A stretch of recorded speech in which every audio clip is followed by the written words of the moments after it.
La deuxième épître aux Corinthiens est l'écrit le plus subjectif du Nouveau Testament.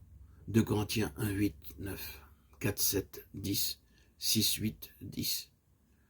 Cette deuxième épître aux Corinthiens est le plus personnel. Les autres épîtres nous apportent une certaine mesure de la révélation de Dieu. Mais cette seconde épître aux Corinthiens est unique en son genre, car elle nous montre la sorte d'homme acquis et par lequel Dieu veut accorder sa révélation. Sans cette épître, nous aurons bien sûr eu connaissance de l'œuvre accomplie par Paul, mais nous n'aurions pas pu connaître l'homme par qui cette œuvre a pu se faire. C'était un vase de terre. Comprenons-nous ce que signifie être un chrétien? Un chrétien, c'est une personne fondamentalement illogique.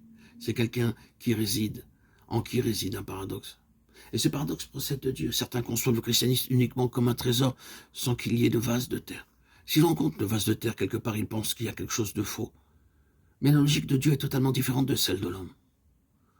Voici la pensée de Dieu, nous portons ce trésor dans des vases de terre. C'est pourquoi nous ne devons pas nous désespérer de voir encore le vase de terre. Dans son dessein, Dieu n'a pas désincarné le vase de terre, il a placé son trésor dedans. C'est toujours dans le vase de terre que se trouve le trésor. Permettez-moi de dire qu'il n'y a pas d'âme dont le vase de terre soit tellement de terre qu'il est impossible de voir le trésor.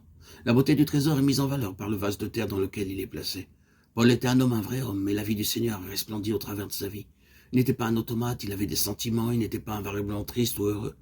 Lorsqu'il était attristé, il était aussi heureux. C'est ce qui caractérise les enfants de Dieu. Même quand les larmes coulent, le visage peut exprimer la joie. Nous conservons toujours le vain espoir de rencontrer un chrétien qui soit débarrassé du vase de terre. Cependant, lorsque nous rencontrons de véritables enfants de Dieu, nous reconnaissons immédiatement leur caractère distinctif. Nous reconnaissons ce qu'ils sont en eux-mêmes et aussi ce qu'ils sont dans le Seigneur. Gloire à Dieu. J'ai découvert que le Seigneur a la capacité d'opérer avec les difficultés sans pour autant les enlever obligatoirement. Le christianisme ne consiste pas à ôter les difficultés, mais à élever le niveau de l'eau de sa grâce. Avez-vous des difficultés? Oui. Avez-vous des faiblesses? Oui. Nous en avons tous. Mais gardez présent à l'esprit que le Seigneur ne se préoccupe pas d'enlever nos faiblesses, ni même de nous conférer une certaine puissance. Toute la puissance qu'il accorde se manifeste dans la faiblesse. Le trésor que nous avons se trouve dans des vases de terre. Cette réalité est pour nous un grand sujet de reconnaissance à l'égard de Dieu. Nous sommes prompts à penser que là où il y a des larmes, il ne peut y avoir de louange, que quand se manifeste la faiblesse, la puissance fait défaut, que lorsqu'il y a des doutes, il ne peut y avoir de foi. Mais permettez-moi de dire ceci, Dieu veut nous emmener à reconnaître que si quelque chose de l'homme subsiste, cela signifie simplement qu'un vase de terre est nécessaire pour contenir le trésor divin.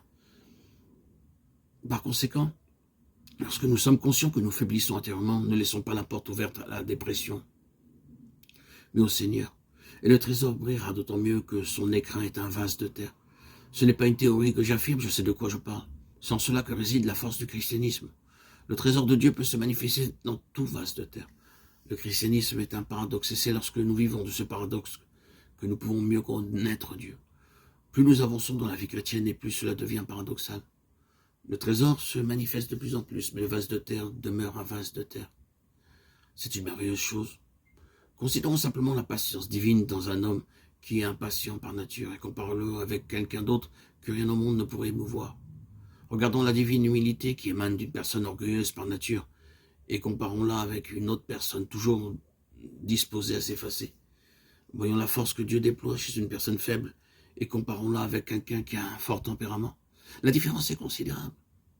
Les personnes qui sont faibles de par leur constitution considèrent souvent qu'elles ne sont pas utiles à cause de la mauvaise qualité du vase.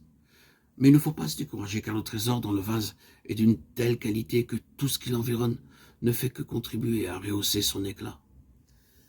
Frères et sœurs, bien-aimés en Christ, je veux encore affirmer que tout découle de la qualité du trésor et non du vase qui le contient. Il est donc inutile de donner de l'importance à l'aspect négatif. Notre intérêt doit se porter vers ce qui est positif.